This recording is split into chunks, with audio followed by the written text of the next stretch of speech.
It's not just the quantity, but also the taste is very imbalanced. So in this case, food stagnation, we need to make sure we have good digestive enzyme to help with digestion, and also good bowel movement. Bowel movement is not just the movement of the intestine, but the whole body. You need to increase more physical movement as well. The imbalance in gut microbiome, or what we call dysbiosis in Chinese medicine, is spleen qi deficiency or stomach qi deficiency. So that lead to the dysfunction or poor function of the spleen and the stomach. In the treatment, in the remedy that we can use in TCM, we don't have to limit ourselves to what food to eat, but the rule of it. So spleen dominates the taste of sweet. But if we eat too much sweet, it burdens the spleen. So in order to reverse that, we also want to eat things that is more bland, more root vegetable, and also keep it warm as well. So in Chinese medicine, if you have spleen qi deficiency or stomach qi deficiency, you want it warm, you want it more on the root vegetable side. It can be starchy as well, and also that is more bland, that's not over seasoning.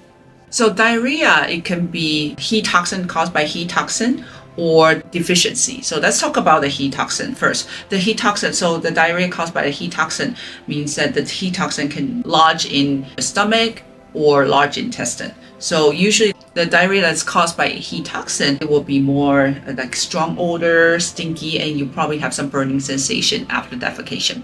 So in that case, we want to eat something counteracting the heat toxin. So something that is more bitter, also bland, because we still need to fortify our spleen qi as well. In this time, when it's heat toxin, then you can choose something that is a little bit colder. So it doesn't have to be warm in this case. However, on the other side, if it's caused by deficiency, the deficiency can be in spleen qi deficiency or kidney qi deficiency. And sometimes if lung qi deficiency can also lead to diarrhea because of that, unable to communicate the qi from the lung to other place. So in that case, we want to eat something that is a little bit spicy, warm, and also a little bit more salty. Things like bone broth can be a good example for diarrhea that's caused by deficiency. And diarrhea that's caused by deficiency usually is more watery, or the stool is more like soft serve, and also it's uncontrollable. You have a lot of urgency,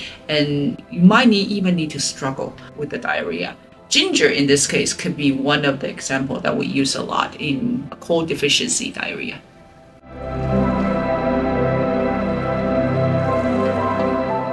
So like I said, if the stool or the bowel movement is stronger in odor, very offensive and fermented, like really fermented, and then you also have some burning sensation and pain as well with the bowel movement, then definitely it's more toward the heat toxin. However, on the other side of the spectrum is that if you have pain, it's like achiness, and it's not like sharp pain, and diarrhea is more watery and it's uncontrollable. You have to go many times, and you also feel weak. You also have depressed appetite, and also it's not offensive odor, more musty. Then it's probably toward more cold deficient type of diarrhea.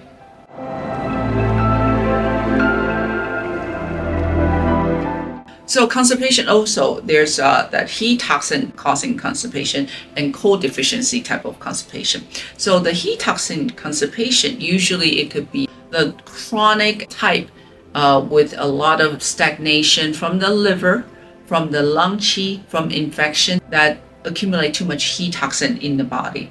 And usually that kind of constipation is hard, pellet-like. It's very hard to pass out, and you also have a lot of pain, and sometimes you can even have higher body temperature, even to the severe extent that the patient can be a little delirium because of too much ammonia accumulated in the body.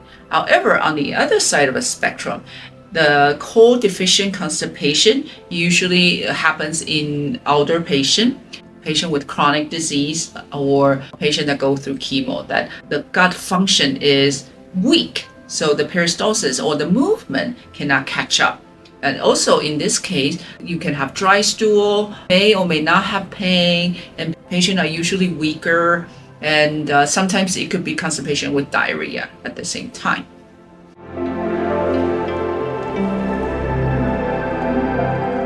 Food stagnation is the origin of all the disease or condition that pertain to spleen, stomach, and large intestine.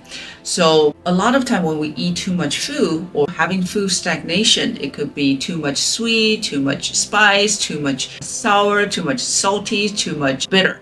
Any taste that can cause food stagnation.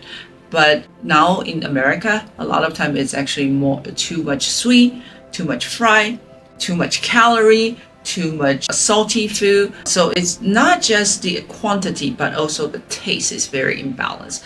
So in this case, food stagnation, we need to make sure we have good digestive enzyme to help with digestion, and also good bowel movement.